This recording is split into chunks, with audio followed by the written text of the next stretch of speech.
Hello guys and welcome to Tech Toffee. Today we are going to see some basic Linux commands. So in the previous video we have installed Ubuntu for Linux. So I am opening the same here.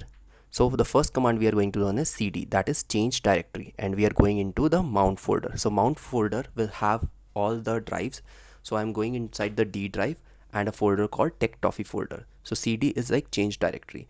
ls will list the folders inside your current directory. So since I did ls, I have only one folder inside vms. Now I am using make mkdir, that is the make directory command, and I am creating a folder called john. So now if you do ls, you can see john and vm are two folders. Now to create a file, I can use touch space file name. So I am creating a file called 1.txt. Now if I do ls, I can see that a file name 1.txt has been created. To edit this file or to create a new file, I can do a vim space 2.txt. So it will create a file 2.txt in an edit mode. To write it, just press I, which is an insert mode, and then type anything you want here. Now to save it, press escape wq enter.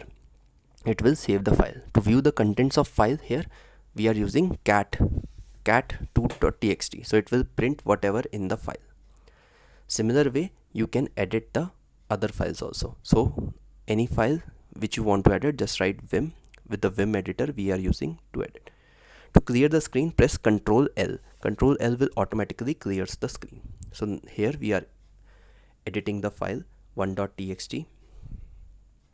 As we can see that there was nothing in 1.txt. Now we are writing hello.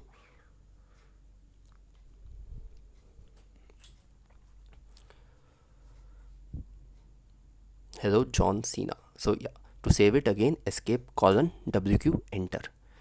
Now if I do cat 1.txt, it should print hello John Cena. Similar way, if you want to delete everything in a file, just in the vim editor press escape $1 comma $space d enter. So now if I write here hello Brock listener and I save it, escape wq enter, and now I am doing cat 1.txt. So it will print hello Brock listener. So you can see that we have one folder called John and two files called 1.txt. So now if you want to have more information for these, you can do ls-ltr. So ls-ltr will show us permissions, the size of the file when it's created, and the file when it's last edited, and who are the owners.